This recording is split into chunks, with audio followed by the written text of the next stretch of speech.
안녕하세요. 오늘 저희가 여러분과 함께 깊이 살펴볼 자료는 바로 장칼뱅의 기독교 강요 중 1권 11장과 12장입니다. 네, 이 부분을 통해서 보이지 않는 하나님을 왜 가시적인 형상으로 만들면 안 되는지, 또 참된 예배는 무엇인지 칼뱅의 생각을 좀 깊이 들여다보겠습니다. 네, 종교 예술이나 상징물 역할에 대해 생각해 보신 분들도 계실 테고, 아니면 형상은 무지한 자들의 책이다, 이런 말 들어보셨을 수도 있을 것 같아요. 그렇죠. 꽤 오래된 이야기죠. 오늘 그래서 왜 칼뱅 같은 개혁자들이 이 형상 문제에 대해 그토록 강하게 반대했는지, 그 근본적인 이유와 논리를 좀 명확하게 파악하는 데 초점을 맞춰보려고 합니다. 네, 좋습니다. 핵심 주장들을 놓치지 않도록 같이 한번 파헤쳐 보시죠. 그럼 바로 본론으로, 하나님께서 자신의 형상을 만드는 걸 금지하시는 근본적인 이유, 이거부터 좀 살펴볼까요? 자료에서는 뭐라고 이야기하나요? 네, 그 핵심은요, 하나님의 본질 그 자체하고 인간이 만든 형상 사이에 건널 수 없는 아주 깊은 간극이 있다는 데 있습니다. 간극이요? 네, 칼뱅은 하나님께서 본질적으로 눈에 보이지 않으시고 또 영적이시고 무한하시고 영원하신 분이라고 강조하거든요. 그렇죠. 근데 반면에 인간이 나무나 돌 아니면 금속으로 만든 형상은 어떻습니까? 눈에 보이고 물질적이고 네. 또 공간과 시간에 갇혀 있고 무엇보다 생명이 없잖아요. 그 이사야서 말씀처럼요. 누구와 같다 하겠으며 무슨 형상을 그에게 비겠느냐 하는, 맞습니다. 바로 그 지점이에요. 그래서 칼뱅은 어떤 형상이든 그게 아무리 정교하게 만들어졌다고 해도 하나님의 그 무한한 영광과 존엄을 필연적으로 왜곡하고 축소시키고 결국에는 모독할 수밖에 없다고 주장하는 겁니다. 아하. 하나님 자신만이 자신에 대한 유일하고 참된 증인이다. 이런 거죠. 그렇군요. 그러니까 보이지 않는 무한한 분을 이 유한한 물질로 담아내려는 시도, 그 자체가 처음부터 불가능할 뿐만 아니라 오히려 하나님의 영광을 훼손한다, 이런 말씀이시네요. 네, 정확합니다. 자료 보면 과거 여러 문화권 예시도 들고 있잖아요. 페르시아인들은 태양, 이집트인들은 동물, 헬라인들은 인간 형상으로 신을 섬겼는데, 그렇죠. 칼뱅은 이 모든 시도가 다 예외 없이 잘못되었다고 본다는 거군요. 네, 전부 다요. 심지어 그 로마의 스토아 철학자였던 세네카조차도 그 인간이나 짐승 형상으로 신들을 묘사하는 것에 대해 비판적이었다는 아우구스티누스의 인용도 나오죠. 그 부분 흥미롭네요. 그 시대 지성인 중에서도 그런 생각을 했다는 거니까요. 맞습니다.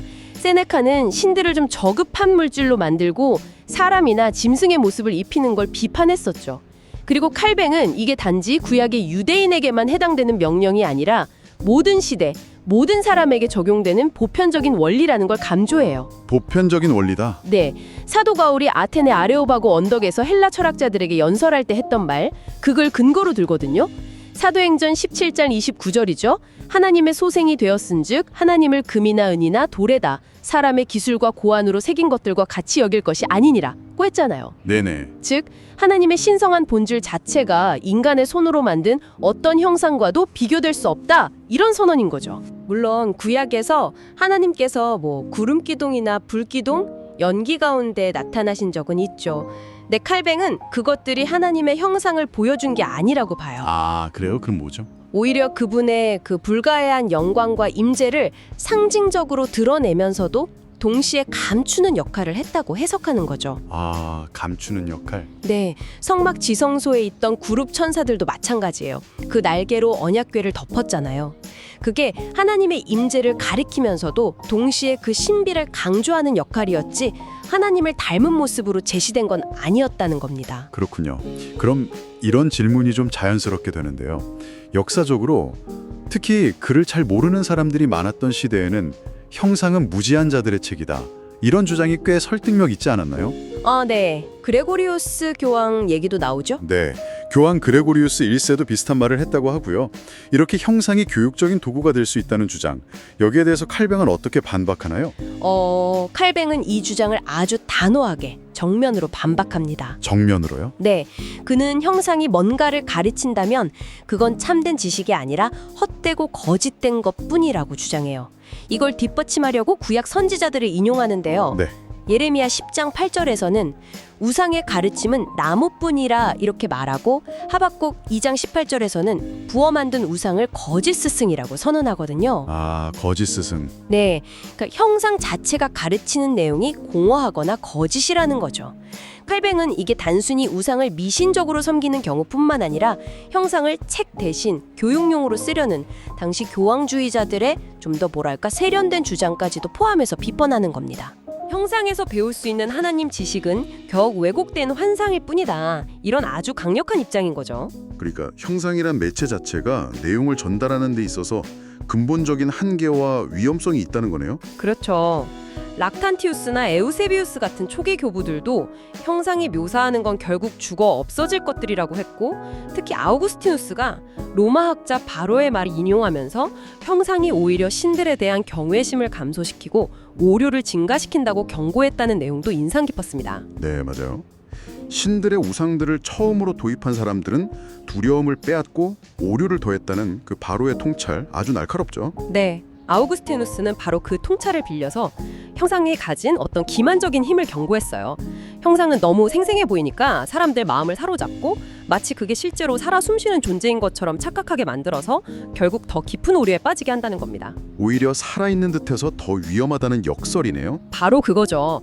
그래서 참된 하나님 지식을 원한다면 침묵하는 형상이 아니라 살아있는 하나님의 말씀에서 찾아야 한다. 이게 칼뱅의 결론이에요. 네. 여기서 더 나아가서 칼뱅은 당시 교회 안에 막 넘쳐나던 성자들의 형상이 교육적이기는커녕 종종 외설적이거나 세속적인 장식으로 가득 차 있어서 오히려 신앙에 해악을 끼친다고 아주 신랄하게 비판까지 합니다. 해악까지 끼친다. 네, 심지어 어떤 송몬 마리아상은 매운꿀 창녀보다 더 야한 옷차림을 하고 있었다 이렇게 꼬집을 정도였으니까요. 그만큼 당시 형상의 실제 사용 행태에 대해서도 아주 비판적이었던 거죠. 교육 효과는커녕 오히려 해악이라 지적이 아주 강하네요. 그렇다면 이런 우상 숭배는 도대체 어디서부터 시작되는 걸까요? 단순히 과거의 위인이나 성인들을 기리는 마음에서 자연스럽게 발전하는 걸까요? 아니면 더 근본적인 원인이 있는 걸까요? 칼뱅은 그 뿌리가 훨씬 더 깊고 인간 본성 자체에 있다고 진단합니다. 여기서 그 유명하면서도 강력한 표현이 나오죠. 아, 그 표현이요. 네, 바로 인간의 마음을 우상들의 영원한 공장이라고 부르는 겁니다. 우상들의 영원한 공장. 네, 이 말은 인간 마음속에는 끊임없이 하나님을 자기 생각이나 이해의 틀 안에 가두려는 충동, 그러니까 하나님을 눈에 보이는 형태로 만들거나 이해 가능한 대상으로 축소시키려는 뿌리 깊은 욕망이 있다는 뜻이에요. 인간의 교만함, 즉 하나님의 계시보다는 자기 상상을 따르려는 태도, 또 영적인 게으름이나 무모함, 그리고 하나님에 대한 무지가 막 뒤섞여서 결국 하나님에 대해 헛되고 어리석은 이미지를 마음속에서 만들어낸다는 거죠. 마음속에서요? 네, 그리고 이 마음속 이미지는 결국 손으로, 즉 구체적인 형상으로 표현되어 나오려는 경향을 갖는다는 겁니다. 칼뱅은 마음이 우상을 잉태하고 손이 그것을 출산한다라는 말로 이 과정을 요약해요. 와, 우상들의 영원한 공장이라. 정말 인간 본성에 대한 날카로운 통찰이 담긴 표현이네요. 그렇죠. 그럼 이스라엘 백성이 광야에서 금송아지 만들었던 사건, 이게 바로 이 마음의 공장이 작동한 대표적인 사례라고 할 수 있겠군요. 맞습니다. 대표적인 예죠. 눈에 보이는 지도자 모세가 시내산에서 오랫동안 안 내려오니까 불안감에 휩싸여서 결국 우리를 인도할 신을 만들라 이렇게 아론에게 요구하면서 눈에 보이는 신의 형상을 통해 하나님의 임재와 인도를 확인하고 싶어 했잖아요. 바로 그 지점이 아주 중요합니다. 칼뱅은 이스라엘 백성이 금송아지 자체를 여호와 하나님이라고 생각했을 가능성은 좀 낮다고 봐요. 아, 그래요? 그게 아니고요. 네, 그보다는 그 송아지 형상을 통해 또는 그 형상 안에서 자신들을 이집트에서 구출해낸 여호와 하나님을 보고자 했고 그분의 임재와 인도를 느끼고 싶어 했다는 점을 지적하는 거죠. 이게 바로 우상숭배가 가진 교묘함이라는 거예요. 교묘함. 네, 사람들은 종종 이렇게 변명하잖아요. 나는 이 형상 자체를 신이라고 믿는 게 아니야. 단지 이것을 통해 하나님을 기억하고 경배하는 것뿐이야. 그렇죠. 그런 말들 하죠. 하지만 칼뱅은 그 형상 안에 어떤 신성한 힘이나 특별한 임재가 깃들어 있다고 상상하면서 그것을 통해 하나님께 나아가려 하거나 그 형상 자체에 어떤 형태로든 경의를 표하는 순간 이미 하나님께만 돌려야 할 영광을 피조물에게 빼앗아 돌리는 우상 숭배의 길로 들어선 것이라고 봅니다. 아, 따라서 하나님을 우상 가운데서 예배하든 우상 자체를 예배하든 본질적으로는 하나님의 영광을 침해하고 그분의 자리를 다른 것으로 대체하려는 시도라는 점에서 차이가 없다고 강조합니다. 결국 의도가 어떠했던 간에 보이는 형상을 통해 보이지 않는 하나님께 다가가려는 시도 자체가 이미 선을 넘는 거다. 이런 말씀이시군요. 네, 맞습니다. 그런데 여기서 역사적으로 특히 중세 이후 가톨릭 교회에서 중요한 구분법을 제시하지 않았습니까? 하나님께 드리는 절대적인 숭배랑 성인이나 형상, 성물 등에 표하는 공경 혹은 섬김은 다르다고 주장하면서요. 아, 네네. 그 라트리아, 둘리아 구분 말씀하시는 거죠. 네, 이 둘을 구분하면 문제가 없다는 논리였죠. 네, 맞아요. 그들은 하나님께 드리는 최상의 예배는 숭배라고 하고 천사나 성인, 그리고 그들의 형상이나 유물 등에 표하는 상대적인 경의는 공격 혹은 섬김이라고 부르면서 이 둘은 종류가 다르니까 후자는 허용될 수 있다. 이렇게 주장했죠. 네, 하지만 칼뱅은 이러한 구별을 아주 비판적으로 검토합니다. 첫째는 언어적인 측면에서 볼 때 성경 원어인 헬라어에서 이 두 단어가 항상 그렇게 엄격하게 구분돼서 사용되지는 않는다는 점을 지적해요. 아, 혼용되기도 하는군요. 네, 때로는 서로 바꿔 쓰이기도 하고 문맥에 따라서는 섬김을 의미하는 단어가 오히려 숭배보다 더 포괄적이거나 중요한 의미로 사용될 수도 있다는 겁니다. 그래서 단순히 용어 차이만으로 본질적인 구별을 하려는 시도는 근거가 좀 약하다고 보는 거죠. 둘째, 그리고 이게 훨씬 더 중요한 지점인데요. 성경적인 용례를 살펴볼 때 이 구별이 타당하지 않다는 겁니다. 성경적 용례요? 네, 사도 바울이 갈라디아서 4장 8절에서 갈라디아 교인들이 하나님 알기 전에는 본질상 하나님이 아닌 자들에게 종노릇하였다고 비판하거든요. 여기서 바울이 쓴 헬라어 단어가 바로 섬김 또는 종노릇함을 의미하는 단어예요. 아, 섬김이라는 단어를 썼군요, 거기서. 네, 분명히 잘못된 우상숭배 행위를 지적하면서 이 단어를 쓴 거죠. 이건 공경이나 섬김이라는 행위라 할지라도 그게 하나님 아닌 다른 대상에게 드려질 때는 명백히 잘못된 예배, 즉 우상숭배가 될 수 있음을 보여주는 아주 강력한 증거입니다. 아, 그렇군요. 용어 자체가 중요한 게 아니라 그 행위가 누구를 향하고 있느냐가 핵심이다. 이런 말씀이시네요. 네, 바로 그겁니다. 예수님께서 광야에서 사탄의 유혹 받으셨을 때 일화도 떠오르네요. 마태복음 4장. 사탄이 예수님께 자기에게 엎드려 경배하면 세상 모든 영광 주겠다고 유혹했잖아요. 네, 하지만 예수님은 주 너의 하나님께 경배하고 다만 그를 섬기라 이렇게 말씀하시면서 단호히 물리치셨죠. 여기서 경배와 섬김 모두 하나님께만 향해야 한다는 걸 분명히 하신 거고요. 그렇죠. 아주 중요한 예시입니다. 또 요한계시록에서 사도 요한이 천사에게 경배하려 했을 때 천사가 극구 말리면서 오직 하나님께 경배하라 했던 장면이나 사도행전에서 고넬료가 베드로 앞에 엎드리려 했을 때 베드로가 일어서라 나도 사람이라 했던 예들도 다 같은 맥락이겠네요. 네, 맞습니다. 다 같은 맥락이죠. 결국 어떤 용어를 쓰든 하나님께만 돌려야 할 영예와 경배를 어떤 형태로든 피조물에게 나누어 주려는 시도 자체가 근본적으로 잘못되었다는 것이 칼뱅의 주장이군요. 정확하게 핵심을 짚으셨습니다. 하나님은 당신에게만 합당한 영광과 예배를 그 어떤 피조물과도 나누기를 원치 않으신다는 것. 이게 칼뱅이 강조하는 요점이에요. 네, 하나님은 십계명에서 스스로를 질투하는 하나님이라고 밝히셨고 이사야 선지자를 통해서는 나는 내 영광을 다른 자에게 내 찬송을 우상에게 주지 아니하리라고 선포하셨죠. 스가랴 14장 9절 예언처럼 마지막 날에는 여호와께서 홀로 한 분이실 것이고 그의 이름이 홀로 하나이실 것이고요.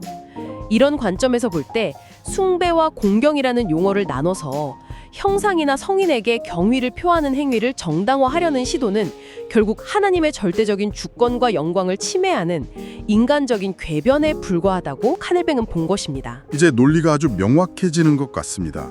그렇다면 역사적으로 형상 사용을 공식적으로 인준했던 사건에 대한 칼뱅의 평가는 어떠했을까요? 자료에서는 787년에 열렸던 제2차 니케아 공의회에 대해서도 간략하게 언급하고 있거든요. 네, 칼뱅은 그 제2차 니케아 공의회에서 형상 숭배를 옹호하기 위해 내세웠던 논거들과 결정들을 아주 신랄하게 비판합니다. 신랄하게요. 네, 그는 공유회에 참석했던 주교들이 성경 구절들을 그 본래 의미와는 전혀 상관없이 아주 터무니없이 왜곡하고 자위적으로 해석해서 형상 숭배를 정당화하려 했다고 지적해요. 예를 들면 어떤 게 있을까요? 예를 들어 아가서에 나오는 연인 간의 대화, 내 얼굴을 보게 하라 하는 구절이나 마태복음 등불 비유에 나오는 등불을 말 아래 두지 않고 등경 위에 둔다는 말씀을 형상 숭배 옹호 근거로 끌어다 썼다는 겁니다. 아, 정말 맥락과 상관없어 보이는데요. 그렇죠. 더욱 심각한 것은 삼위일체 하나님께 드려야 할 영예를 형상들에게 돌려야 한다고 주장하거나 형상 숭배를 거부하는 사람들을 향해 끔찍한 저주를 퍼붓는 등 좀 신성 모독적인 발언들이 공유회 문서에 기록되어 있다고 칼뱅은 고발합니다. 네. 그는 이런 모습들을 통해서 앞서 얘기했던 그 숭배와 공경의 이론적인 구별이 실제 역사 속에서는 얼마나 좌의적이고 무의미하게 적용되었는지, 그리고 결국 형상에 대한 과도한 미신과 남용으로 이어졌는지를 보여주는 사례로 제시하는 거죠. 이론과 실제 사이의 괴리가 너무 컸다는 겁니다. 오늘 칼뱅의 기독교 강요와 해당 부분을 통해 우상 숭배 문제의 뿌리와 그 비판 논리를 깊이 있게 탐색해 보았습니다. 지금까지 논의를 좀 요약하자면 보이지 않고 무한하신 하나님을 유한하고 가시적인 형상으로 만들려는 인간의 시도는 근본적으로 그분의 참된 본질과 영광을 왜곡하고 축소시킬 수밖에 없다는 것. 네. 그리고 이러한 시도는 하나님을 제대로 알지 못하는 인간의 마음속 깊은 곳에 자리한 교만과 불안, 그리고 잘못된 열망에서 비롯된다는 것이 핵심이었네요. 맞습니다. 또한 형상은 무지한 자들의 책이라는 오래된 통념이나 신학적인 용어를 동원해서 하나님께 드리는 숭배와 다른 대상에게 표하는 공경을 구분하려는 시도 역시 성경의 가르침이나 논리적인 타당성 면에서 문제가 많다는 점을 확인했죠. 네, 오히려 형상은 참된 하나님 지식을 전달하기는커녕 오류를 낳고 하나님에 대한 경외심을 감소시킬 위험이 크다는 경고도 있었고요. 궁극적으로 하나님은 오직 당신의 말씀과 성령을 통해 스스로 계시하신 그 방식대로 다른 어떤 대상과도 나눌 수 없는 온전하고 유일한 영광과 예배를 받으시기를 원하신다. 이게 칼뱅이 이 부분을 통해 전달하고자 하는 중심 메시지라고 할 수 있겠습니다. 그렇다면 이 논의를 마무리하면서 우리 자신에게 이런 질문을 던져볼 수 있겠습니다. 칼뱅은 인간의 마음이 끊임없이 우상을 만들어내는 우상들의 공장과 같다고 통찰했습니다. 네, 아주 강력한 통찰이죠. 오늘날 우리 사회에서는 과거처럼 노골적인 종교적 형상을 만들어 숭배하는 모습은 많이 줄었을지 모릅니다. 하지만 혹시 우리 마음속에는 하나님을 대체하거나 하나님보다 더 중요하게 여기거나 혹은 하나님을 우리 자신의 생각과 욕망에 맞춰 편리하게 왜곡하여 만들어낸 다른 종류의 우상들이 자리 잡고 있지는 않을까요? 현대적인 우상이랄까요? 네. 예를 들어 돈, 성공, 권력, 특정한 정치 이념, 과학기술에 대한 맹신, 심지어는 우리가 마음대로 축소하고 길들여 버린 하나님에 대한 제한적인 개념 그 자체가 될 수도 있겠습니다. 여러분 각자의 마음의 공장은 지금 이 순간 무엇을 만들어내고 있는지 이 시간을 통해 한번 성찰해보는 계기가 되었을 기를 바랍니다. 네, 중요한 질문인 것 같습니다. 오늘 저희가 준비한 깊이 있는 이야기는 여기까지입니다. 다음 시간에 또 다른 흥미로운 주제로 여러분을 찾아뵙겠습니다. 함께해 주셔서 감사합니다. 감사합니다.